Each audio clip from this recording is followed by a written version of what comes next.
Sebenarnya yang menggerak tu bukan batu, tangan tu menggerakkan batu tu. Dia bergeraklah batu tu, ya. Kemudian seperti bergerak batu yang di dalam tangan orang yang melempar. Orang tu melempar batu tu. Sebenarnya tangan dia melempar, bukan batu tu. Pergi bergeraknya batu tu kerana tangan tu melempar. Begitulah kita ni. Ya, apa yang kita buat tu sebenarnya bukan kita buatnya, Allah yang membuatnya. Wallazi khalaqakum wa ma ta'malun, kata Allah. Dan dialah yang menjadikan kamu dan juga perbuatan kamu. Apa saja yang kamu buat, Allah yang menjadikannya. Jadi batu tu pelanting bukan kerana dia sendiri pelanting, tak, dibaling oleh tangan yang membalingnya. Itu diikhtiarkan. Seperti bergeraknya batu di dalam tangan orang yang melempar, dan bergeraknya bejana air pada tangan orang yang mengangkat air. Orang angkat air tu. Mengapa air tu boleh bergerak dari satu tempat ke satu tempat? Diangkat dia orang. Kalau dia ambil air letak dalam tempayan, letak air tempayan situ, bergerak dah air tu. Tidak, nak diangkat tempayan tu baru dia bergerak dari satu tempat ke satu tempat. Iaitu berserta dengan bergerak tangan pada dua masalah itu. Dan ada kalanya dinama akan dia perbuatan tawallud namanya, tawallud, iaitu tiap-tiap perbuatan yang zahir ia daripada perbuatan mubasyarah, iaitu seperti jatuh batu daripada tangan orang yang melempar. Orang nak melempar batu tu, jatuh batu tu dari tangan orang tu. Dan bergerak air yang di dalam buyung, orang berbuyung yang diangkat akan dia. Air tu bergerak. Mengapa? Sebab buyung tu diangkat. Bergeraklah air tu. Mula-mula tahun sini betul, angkat kemari, bergerak dia dari sini kemari. Begitu. Itu dari segi zahirnya. Pada hakikatnya Allah yang menggerakkannya. Kita pun kopi itu juga. Hukum adatnya kopi itu, ndak kenyang makan. Ndak pandai belajar, ndak anak kahwin. Cari podo buluh mana jumpa anak. Ndak ikan, pergi nyala mancing ke, dapat ikan insya-Allah, tapi bukan mesti dapat. Itu namanya hukum adat. Ndakkan basah badan, ndakkan basah badan, mandi, basahlah badan tu. Begitulah. Itu hukum adat. Bukan hukum adat tu bila kahwin bersanding, itu bukan hukum adat, itu hukum syarak. Bila bersanding ada tak hukum berjalan? Ada tak hukumnya berjalan? Bila bersanding ada tak hukumnya berjalan? Wajib ke, haram ke, makruh ke, sunat ke, harus ke? Jalan tak hukum bila bersanding? Bila berjalan bukan hukum adat namanya. Bila berjalan namanya hukum syarak. Sama ada dia wajib ke bersanding? Entahlah, saya mana tahu. Haram ke bersanding? Entahlah, mana saya tahu. Jadi bila berjalan tu orang banyak silap ni. Orang kata hukum adat tu bila kahwin mesti bersanding. Sebenarnya hukum adat tu dia benda-benda alam ni yang dijalankan mengikut peraturan yang ditetapkan oleh Allah Ta'ala. Adatnya bila makan kenyang, ada makan, ada kenyang, ada makan, tiada. Ya Allah, tak faham kena cakap Melayu ni. Ada makan, tiada lapar. Tak faham ni? Tiada makan,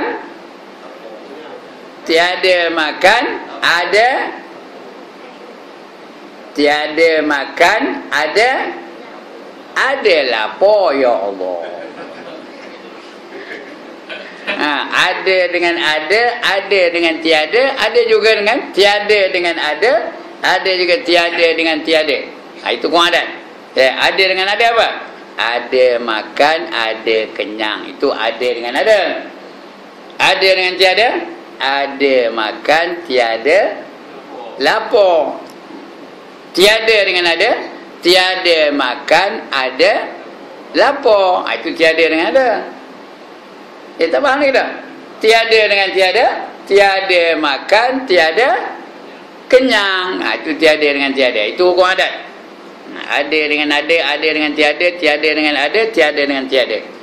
Itu hukum adat. Dia biasa berlaku, tapi tidak semestinya begitu. Walaupun hukum adat itu biasanya berlaku, tapi tidak semestinya. Ada tak makhluk yang tak makan-makan tapi tak ada lapar? Ada tak? Siapa? Malaikat mana ada makan? Ada ke malaikat makan nasi paprik? Tapi dia lapar tak? Tidak. Ini kenyang, tak payah makan. Tidak semesti begitu. Okey, itu hukum adat. Ini pun begitu juga. Ada yang jenis ikhtiari, boleh diikhtiarkan. Ada yang tak boleh diikhtiarkan. Macam tinggi seseorang tu, tak boleh nak diikhtiarkan. Dia dah memang tinggi height tu. Kulit orang tu, dia dah hitam dah, tak boleh nak putihkan lagi. Dia dah putih lah, tak boleh nak dihitam. Lantak dicat kata memang hitam. Itu sudah ditetapkan oleh Allah Subhanahu Wa Taala. Ada yang bukan ikhtiari, ada yang ikhtiari. Dan ada kalanya dinamakan akan dia perbuatan tawallud, iaitu tiap-tiap perbuatan yang zahir ia daripada perbuatan mubasyarah, iaitu seperti jatuh batu daripada tangan orang yang melempar. Orang tu melempar batu, jatuh batu tu, tak sempat dibaling dah jatuh. Dan bergerak air yang di dalam buyung. Buyung tu pakai air tu lah. Yang diangkat akan dia. Bila diangkat bergerak. Kalau tak diangkat, tak ada lah dia bergerak. Itu namanya apa? Tawallud namanya. Baik, tambih. Tambih ni, perkataan penuhnya tambihun. Tambihun tu bukan makan bihun. Apa artinya? Peringatan. Itu tambih, peringatan. Bermula segala sebab yang beribadah. Segala sebab yang beribadah, iaitu tiada memberi bekas ia pada mengadakan sesuatu perbuatan sekali-kali, sama ada ia daripada jihah tabiatnya. Jihah tu arah jihad, jinhata, jihad, J-I-H-A-T, jihad artinya arah tabiatnya artinya zatnya, atau daripadanya jihah kuatnya. Itu ibadah pula gitu. Zatnya tu, kekuatannya tu. Artinya sifatnya yang dijadikan dia oleh Allah Ta'ala pada zatnya. Sifat tu, zat, setiap zat tu ada sifat. Zat Allah tu sifatnya apa? Qidam, baqa, itu sifatnya. Zatnya zat Allah. Sifatnya wujud, qidam, baqa, mukhalafatu lil hawadith, qiyamuhu binafsi. Itu sifat. Sifat itu berdiri di atas zat. Ada zat, adalah sifat. Dia tak boleh bercerai dengan sifat. Macam kepiah tuan-tuan tu dengan putih. Zatnya apa? Kepiah. Sifatnya putih. Dia tak boleh bercerai dengan kepiah. Boleh tak? Saya minta putih, bawa putih tu kemari, bawa putih tu katanya. Dia pun bagi kepiah. Aku tak nak kepiah, aku nak putih aja. Boleh? Dia tak boleh. Dia berdiri pada zat dan tidak bercerai daripada zat. Itu sifat. Zat tu, zat lah dirinya. Itu namanya zat. Bukannya zat tu protein, vitamin, karbohidrat. Itu zat makan. Ini zat tu artinya benda. Diri benda tu. Itu zat. Kalau zat Allah, diri Allah tu. Itu nama zat. Tiap-tiap zat dia ada sifat. Keadaan zat tu namanya sifat. Artinya zatnya atau daripada jihah kuatnya. Zatnya tu zat lah. Sifatnya kuat tu. Kuat tu lah. Itu sifat tu. Artinya sifatnya yang dijadikan dia oleh Allah Ta'ala daripada zatnya. Pada zat tu ada kuat. Qudrah. Itu di antara sifat zat Allah Ta'ala. Sifatnya qudrah. Apa tu qudrah? Kuasa. Apa yang kuasanya? Mengadakan dan mentiadakan. Itu Allah yang menentukannya. Kita tak ada kuasa. Allah saja yang ada kuasa mengadakan dan mentiadakan. Matahari itu siapa mengadakannya? Allah mengadakannya. Bulan tu siapa mengadakannya? Allah mengadakannya. Bintang tu siapa mengadakannya? Allah mengadakannya. Kita ni siapa mengadakannya? Allah yang mengadakannya. Allah pun khabar, Allahul ladzi khalaqas samawati wal ard wa ma bainahuma. Allah lah yang menjadikan langit dan bumi dan barang yang di antara keduanya. Mengadakan daripada tiada kepada ada. Ataupun mentiadakan daripada ada kepada tiada. Akan datang, akan tiada segala-gala alam ni, habis punya binasa belaka. Siapa yang binasakannya? Allah Ta'ala. Itu Allah saja yang ada kuasa. Kuasa yang ada kudrah, kuasa mengadakan daripada tiada dan mentiadakan daripada ada. Yang lain tak ada, ya. Bermula segala perbuatan yang zahir padanya, iaitu perbuatan Allah Ta'ala jua. Yang zahir akan dia pada sisi sisi apa? Sisi itu asbab. Yang ada pada kita ni sebab aja. Mengapa dia mati? Kerana kena penyakit denggi. Pada hakikatnya Allah memang nak mematikan dia. Faham tak? Mengapa dia kaya? Kerana Allah bagi dia kebolehan untuk berniaga. Kayalah dia. Pada hakikatnya siapa yang mengkayakannya? Allah Ta'ala. Yang jadi sebab kaya itu sebab saja. Begitulah yang lain-lain, ya. Itu hanya sebab saja. Kerana tiap sesuatu tu Allah jadikan dengan sebab. Dia mati sebab apa? Sebab penyakit-penyakit satu-satu. Dia sembuh sebab makan ubat. Sebab aja. Tapi bukan dia menyembuhkannya, yang menyembuhkan itu Allah Ta'ala. Begitulah seterusnya, ya. Bermula segala perbuatan yang zahir padanya, iaitu perbuatan Allah Ta'ala juga. Yang zahir akan dia pada sisi itu asbab aja. Asbab tu plural. Kalau satu sebab, kalau banyak asbab, asbabun, yang jadi itu sebab-sebab aja. Mengapa dia jatuh tangga? Sebab tergelincir. Itu sebab. Mengapa keretanya rosak? Kerana sebab apa? Sebab pelaknya tak ada berapi umpamanya. Contoh aja, itu sebab-sebabnya. Padahal pada hakikatnya siapa yang merosakkannya? Allah yang merosakkannya. Begitulah seterusnya, ya. Apa saja dia ada sebab. Itu sisi kita. Tapi pada hakikatnya Allah yang menjadikan dia itu seperti itu. Bermula misal yang demikian itu, iaitu seperti menjadi Allah Ta'ala akan api, dan dijadikan akan kuat. Akan kuat. Allah tu jadikan api, dijadikan pula api itu kuat. Artinya sifat menghanguskan pada zat api. Allah jadikan api itu kuat, boleh menghanguskan apa saja yang disentuh oleh api.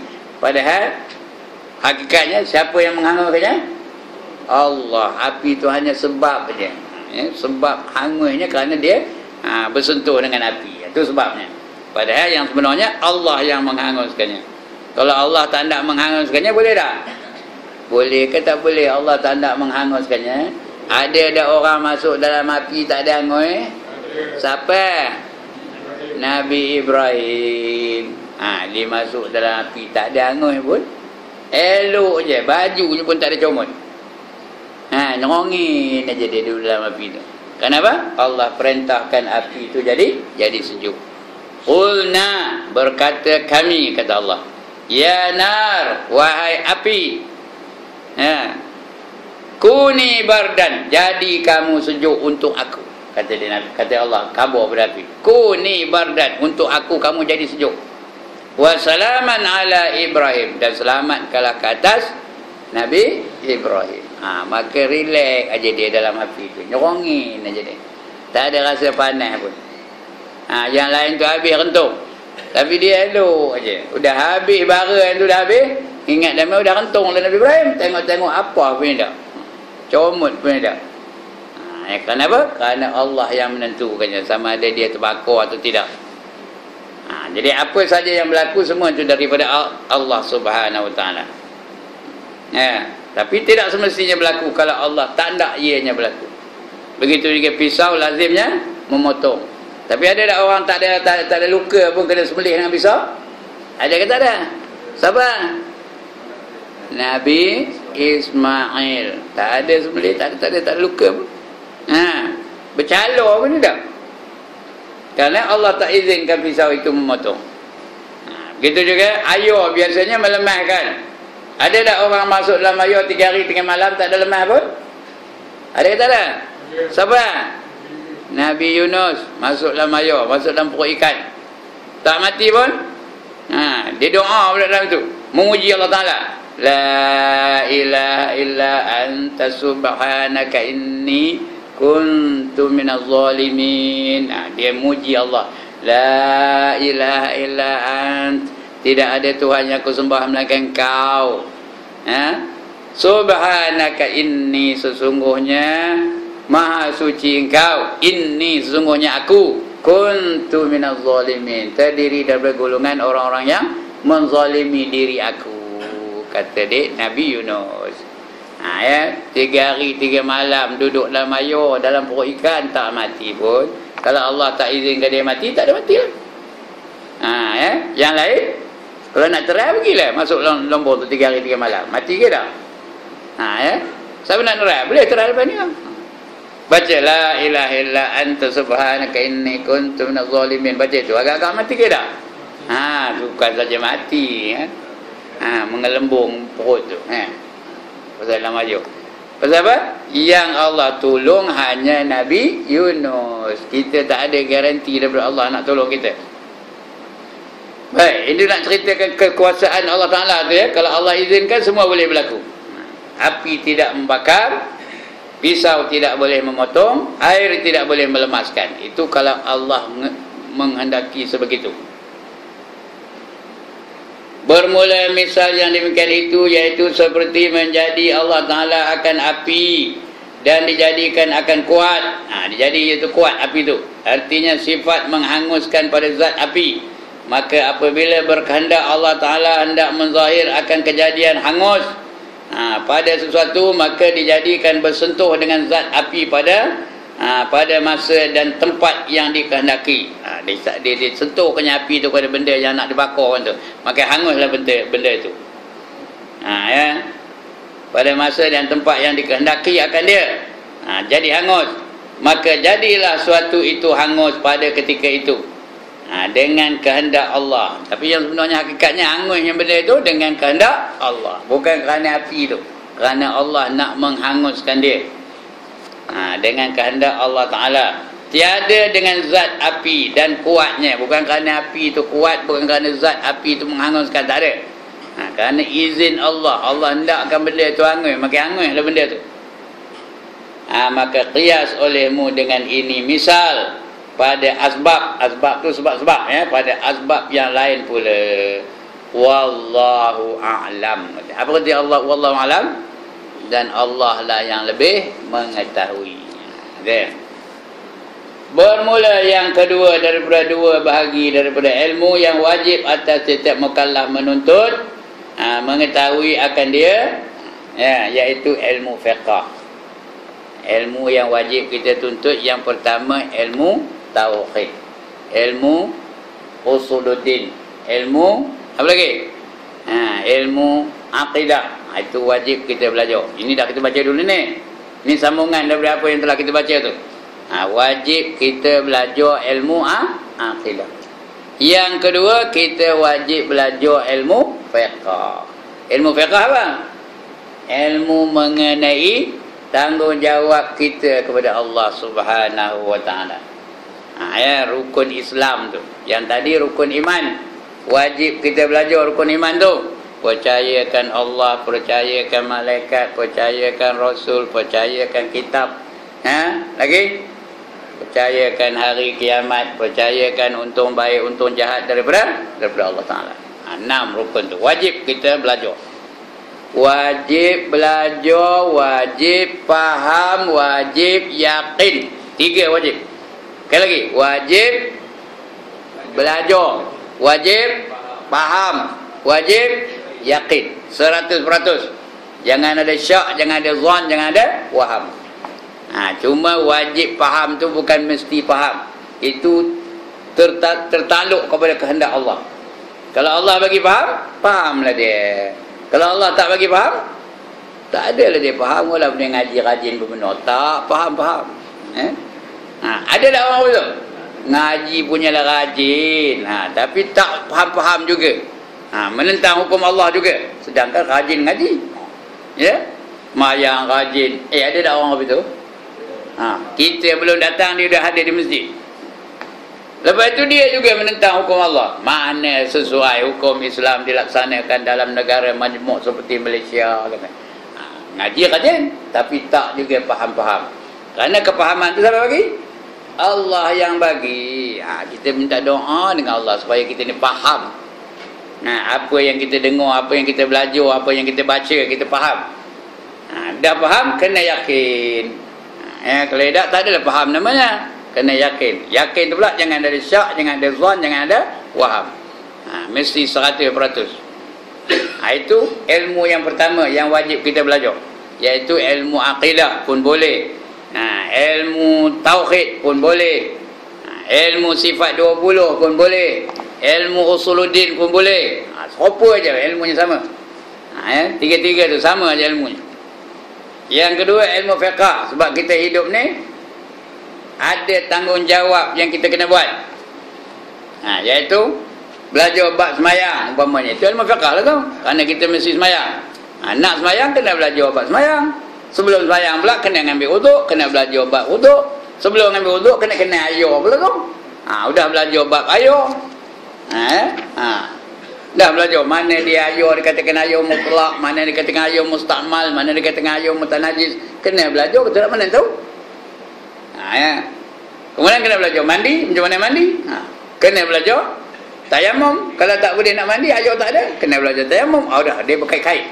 Asalnya dia belajar nak semayang, tapi daripada nak semayang tu dia belajar mengenal air, mengenal najis dan sebagainya. Baru dia belajar bab semayang. Nak semayang pula kena belajar. Bukan terus Allahu Akbar. Kena belajar pula dulu supaya takbir itu takbir yang betul. Bacaannya yang betul. Tahiyatnya dia baca dengan betul-betul. Ada rukun pula tu. Dalam bayang ada rukun.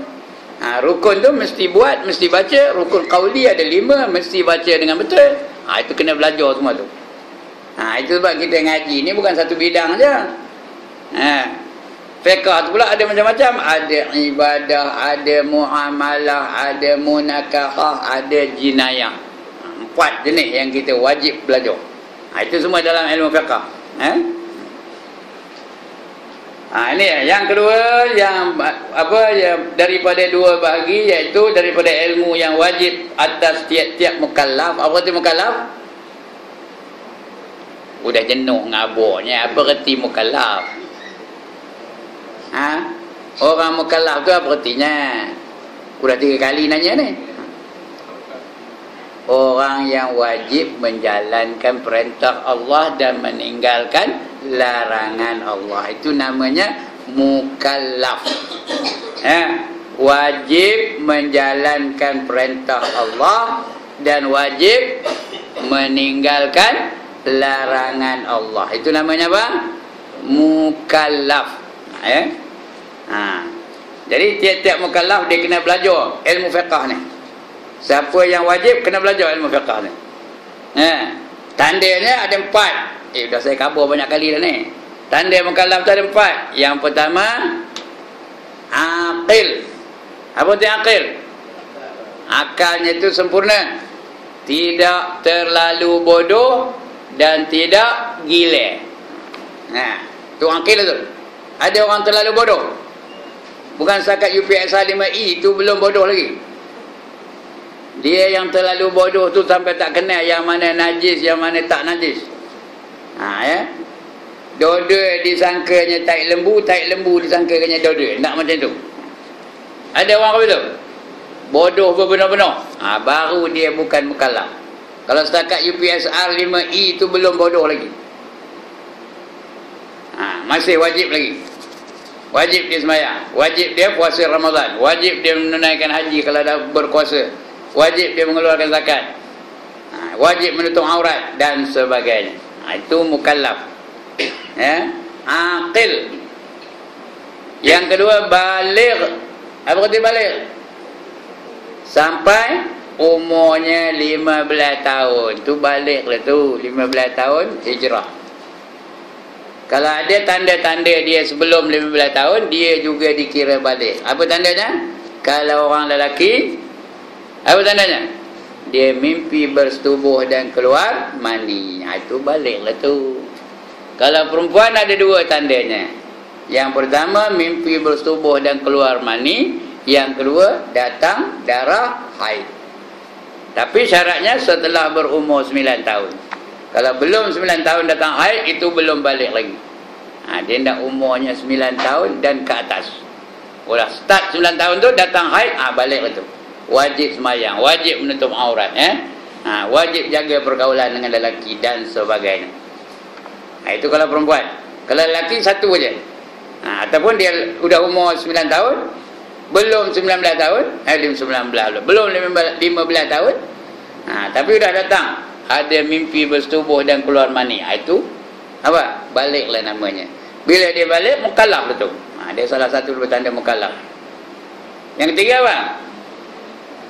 Mukallaf tu apa tanda yang ketiga? Sempurna. Apa yang sempurna? Panca inderanya sempurna. Dalam kitab disebut sempurna hawas. Hawas tu cakap resminya, cakap bagi fahamnya panca indera, sempurna panca inderanya. Dalam Islam panca indera yang diambil kira dua aja. Satu pendengaran, lagi satu penglihatan. Dia ambil pakai yang itu je, yang lain tak pakai. Penciuman tak ada. Pendengar apa lagi apa sense of touch tu, yang apa rasa tu tak ada. Yang ada mata dan telinga aja. Itu dia ambil kira. Itu pun kalau ada satu tu sempurna, sempurnalah tu. Kalau matanya nampak, telinga tak dengar, wajib ke tak wajib mengerjakan perintah Allah? Matanya nampak, telinganya tak dengar, wajib ke tak wajib menjalankan perintah Allah? Wajib. Sempurnalah hawasnya tu. Salah satunya berfungsi dengan betul. Telinganya dengar tapi matanya tak nampak, wajib ke tak wajib? Wajib. Kalau kedua-duanya tak ada, baru tak wajib. Dia pekak dan buta. Udahlah buta, pekak pula, baru tak wajib semayang, baru tak wajib menutup aurat, baru tak wajib apa lagi? Puasa Ramadan dan sebagainya. Itu pun taklah buta dan pekaknya tu sebelum dia mumayyiz. Kecil lagi dah buta dan pekak, baru dia tidak wajib. Tapi kalau dah umur 73 baru buta dan pekak, tahu kan sampai umur 73? Udah umur 73 baru dia buta dan pekak. Tengah ngajar habis ni, umur dah 33, tiba-tiba pom, datang satu kilat yang begitu kuat, berdentum kuat betul, pecah ke gendang tu, buta mata tu. Lepas tu boleh ke dia kata, aku tak adalah wajib semayang, aku dah buta, aku dah pekak. Boleh kan? Boleh ke tak boleh? Ngapa tak boleh? Kerana dia udah tua baru buta dan pekak. Tapi kalau lahir-lahir dia buta dan pekak, dia tu bukan mukallaf, tak wajib. Itu tanda yang ketiga. Tanda yang keempat, sampai seruan dakwah kepadanya, sampai seruan Rasulullah kepadanya. Dia nampak orang Islam pergi ke masjid, dia dengar azan setiap waktu, dia dengar, dia tahu tentang Islam, dia bagi tahu tentang Islam tu mesti begini, mesti semayang 5 waktu sehari semalam. Dia tahu tentang Islam, maka dia itu mukallaf. Nanti tak ada alasan mengapa dia tak mau ikut Islam. Kerana dia nampak orang Islam pergi masjid, dia nampak orang Islam mengaji, dia dengar orang Islam baca Quran. Dia boleh baca terjemahan Al-Quran dalam bahasa dia pun dia boleh baca. Jadi dia tak ada alasan mengapa dia tak mahu menerima Allah sebagai Tuhan dan menerima Rasulullah sebagai Rasul dan pemimpin. Itu ya. Lainlah dia tak pernah dengar tentang Islam, dia tak tahu langsung tentang Islam, dia duduk dalam negara yang langsung tak ada orang Islam, orang semayang tak ada, masjid tak ada, bergaul pun tak ada, bergaul dengan orang Islam, orang kafir itu bukan mukallaf. dia duduk di Argentina umpamanya. Di situ tak ada langsung orang Islam. Argentina tu mana ada orang Islam? Yang ada pun mungkin kedutaannya je. Lain mana ada Islam. Keluar-keluar kafir. Sana orang kafir, kiri kanan kafir. Bergaul dengan orang kafir saja. Dia tak tahu langsung tentang Islam. Dia sebut tentang Islam, apa Islam? Dia tak tahu. Yang orang kafir itu bukan mukallaf. Atau dia duduk dalam hutan, tak pernah bergaul dengan orang.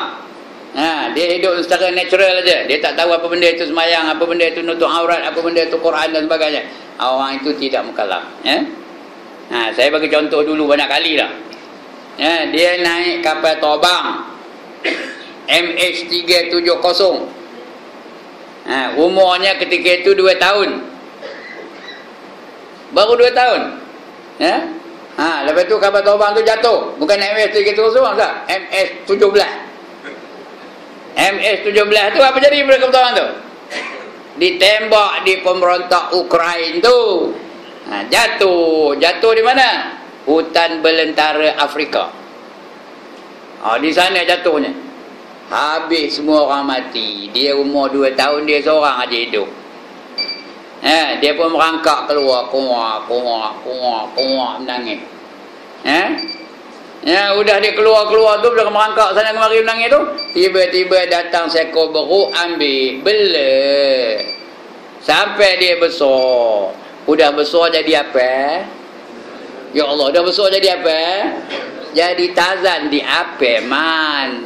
Tahu ke Tarzan di Apeman? Apa tahu?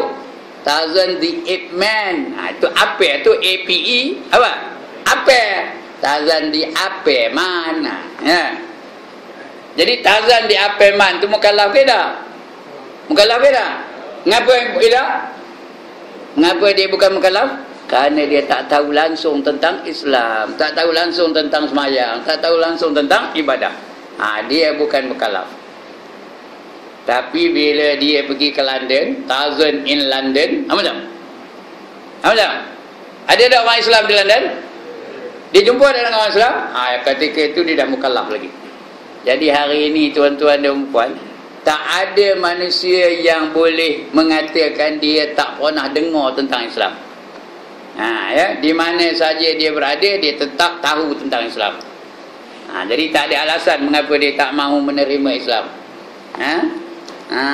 Itu sebab Allah tanya nanti, alam ya'tikum rusulun minkum yatluna alaikum ayati rabbikum. Apakah kamu tak pernah dengar rasul-rasul aku berjumpa dengan kamu menceritakan tentang apa ayat-ayat kami? Apa nak jawab? Tak pernah kamu dengar ke? Quran tak pernah dengar ke? Ngapa tak baca? Tak ada ke? Rasul-rasul sebelum itu ngabar kepada kamu tentang Islam? Jadi tak ada alasan mengapa mereka tak mahu menerima Islam. Esok ditanya demo tu semua tu. Apa pasal kamu tak nak menerima Islam? Tak ada orang ngajak kamu ke Islam? Tak pernah nengok ke kamu orang Islam pergi masjid? Tak pernah nengok ke kamu orang Islam sembahyang? Tak pernah nengok ke kamu orang Islam nak melaksanakan Islam? Jadi apa alasannya tu? Tak ada alasan.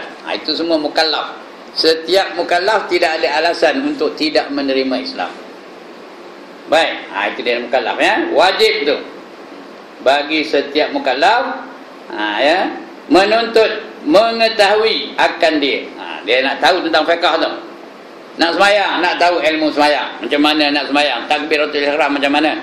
Sebab itu kena belajar. Sebab itu jangan juri saja bibir kalau ada ustaz ngajar bab sembahyang. Kadang ustaz tu ngajar je. Rukun sembahyang 13 perkara. Dia dengar belakang tu juri je. Bila ustaz tu tak ada lain nak ngajar mayang. Orang dalam jenuh mayang, dia ngajar mayang juga. Jangan. Mungkin kita melakukan perkara-perkara yang membatalkan sembahyang tanpa kita sedari. Kerana wajib belajar tu. Wajib kerana lain ustaz, lain caranya, lain ilmunya, bukan serupa Lebih-lebih kalau ustaz tu ngajar bab Fatihah, macam mana nak membaca Fatihah. Kadang-kadang kita bukan sedar baca pun tak betul tu.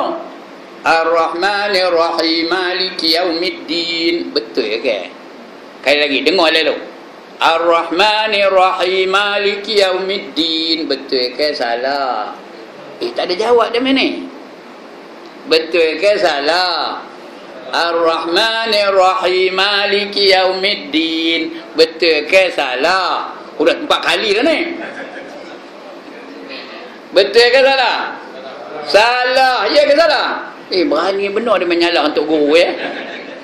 Lantaklah tok guru ke, mufti ke, qadi ke, kalau salah tetap salah. Kalau nak wakaflah Ar-Rahmanir Rahim. Wakaflah, berhenti dulu. Betul, sambung Maliki Yaumiddin. Baru betul. Kalau nak wasal macam mana? Ar-Rahmanir Rahim Maliki Yaumiddin. Baru betul. Ini asas ni tuan-tuan. Ada tak orang baca Quran apa tu? Baca Fatihah apa tu? Ar-Rahmanir Rahim Maliki Yaumiddin. Nanti sikit lagi bulan 6 esok. Ramai lah Tok Imam begitu bacanya. Sini tak ada lah, jangan menyolah macam dengan saya. Sini tak ada. Sini tu Tok Imamnya qori-qori belakang.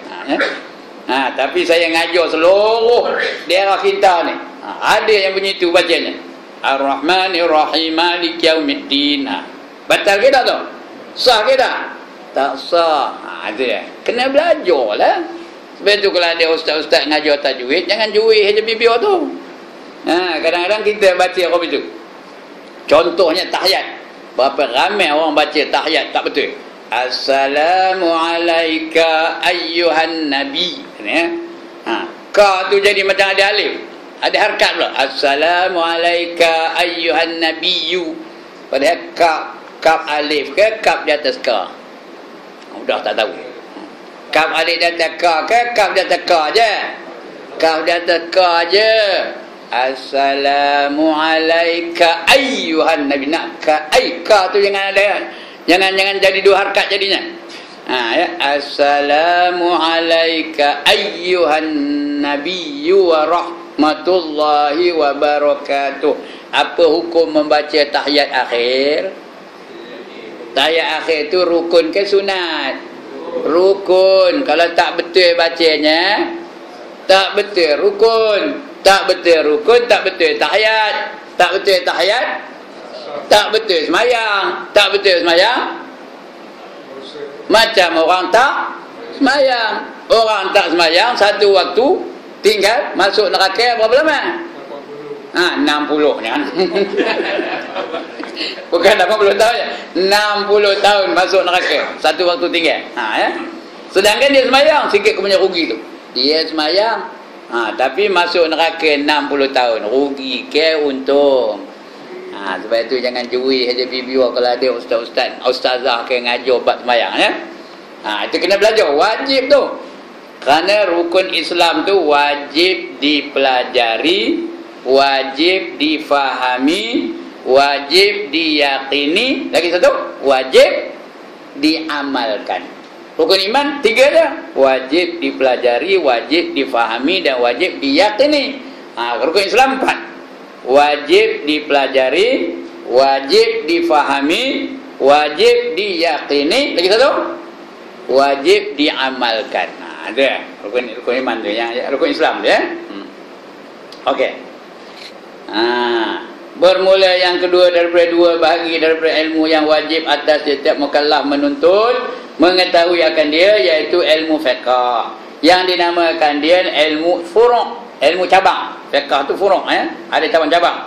Artinya cabang daripada ilmu yang pertama, iaitu ilmu usuluddin. Yang pertama mesti belajar ilmu tauhid. Pasal apa ilmu tauhid kena belajar?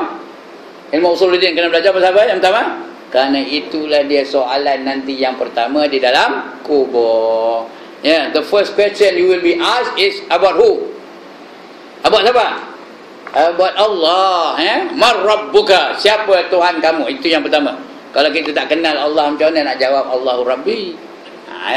Sebab itu kena belajar ilmu tauhid dulu. Dah habis belajar ilmu tauhid ataupun dah faham ataupun sementara belajar ilmu tauhid itu, di samping itu kita belajar ilmu fiqh. Kerana fiqh ni pun wajib juga. Kerana dia merupakan furu', cabang daripada ilmu tauhid tadi. Artinya cabang daripada ilmu yang pertama iaitu ilmu usuluddin ataupun ilmu tauhid. Adapun ilmu tasawuf dan ilmu hakikat, maka iaitu daripada jumlah ilmu tauhid juga. Yang sebenarnya ilmu tauhid tu, ilmu tasawuf tu macam ilmu tauhid juga. Kerana kita bertujuan nak bertasawuf tu kerana apa? Mentauhidkan Allah Ta'ala. Yang kita buat ni semata-mata kerana apa? Kerana Allah. Itu kita belajar tasawuf, tapi yang sebenarnya dia cabang daripada ilmu tauhid. Ya.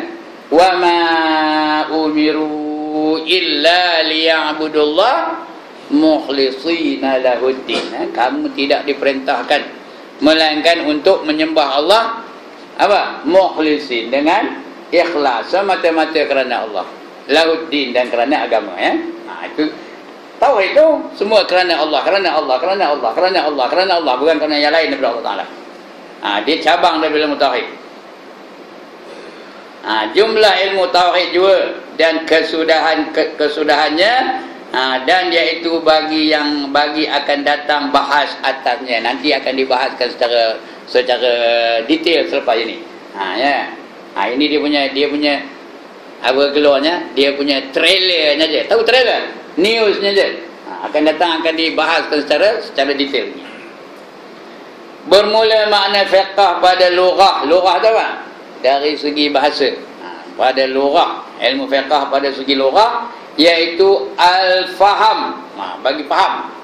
Artinya faham. Al-fahmu yang sebenar tu, ya. Artinya al-faham katanya. Bagi faham. Bermula maknanya pada istilah, tadi pada lughah aja, dari segi bahasa. Ilmu fiqh tu faham, fiqh, ya, fiqhud, fiqhuddin, fiqh tentang agama, faham tentang agama.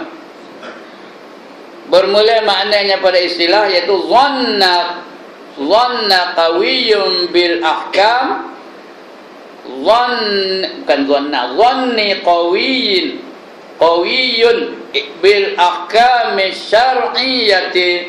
syar'iyyatil amaliyati maktasabun min adillatiha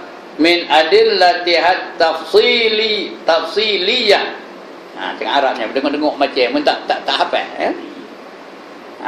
Artinya iaitu zon ni apa? Banyak percaya, sikit tak percaya. Sebab dalam bab fiqh, zon tu diterima. Dah masuk waktu ke belum? Dah masuk waktu ke belum? Dah masuk waktu ke belum? Kalau dia belum pun, tapi banyak tanda-tanda menunjukkan dia dah masuk waktu, maka diterima zonnya tu, ijtihadnya tu diterima. Walaupun dia belum masuk waktu, diterima juga. Itu fiqh. Ya. Kalau zon diterima. Tapi nak ada betul tanda-tanda tu, maka lantak lah. Jangan lantak lah. Ada tanda-tanda tu macam dah gelap dah apa lah, dah masuk maghrib ke belum. Dia puasa hari tu, udah maghrib ke belum, dah tengok dah gelap keliling, ya. Hari dah nak hujan, dah apa tak nampak. Mentokar pun tengok dah pasang lampu, dah masuk kau kata. Berat ngata kau dah masuk.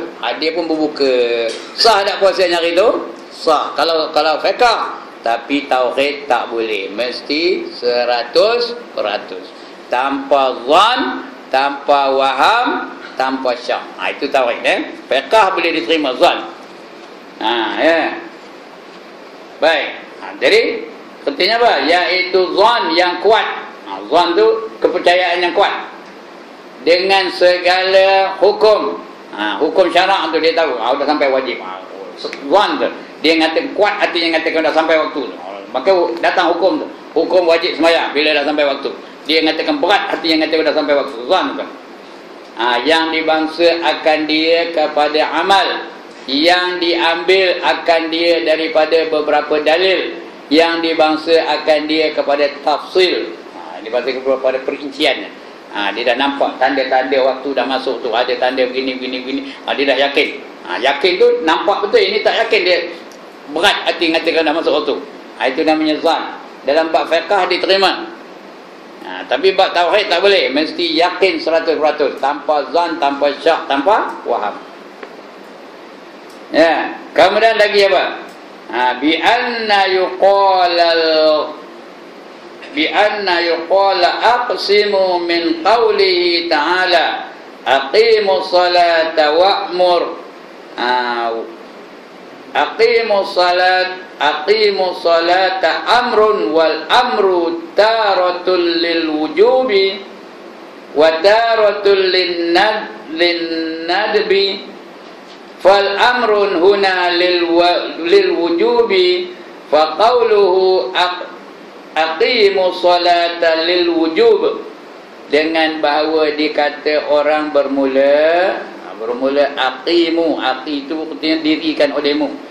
Aqimu artinya dirikan olehmu, daripada firman Allah Ta'ala aqimus solat. Asalnya firman Allah Ta'ala tu aqimus solat, artinya dirikanlah olehmu akan solat, sembahyang. Dirikan olehmu akan sembahyang, aqimus solat. Ya, dirikan olehmu akan sembahyang. Surah Al-Baqarah ayat 43. Aqimus solata wa atuz zakata warka'u ma'arrakin. Itu ayatnya, surah Al-Baqarah ayat 43. Tapi di sini dia aqimus solat aja. Iaitu suruh daripada Allah Ta'ala. Bermula suruh terkadang ada ia bagi mewajibkan, terkadang bagi mensunatkan. Suruhan tu ada yang wajib, ada yang sunat. Solat wajib ke sunat? Wajib. Ya. Solat duha wajib ke sunat? Sunat. Puasa Ramadan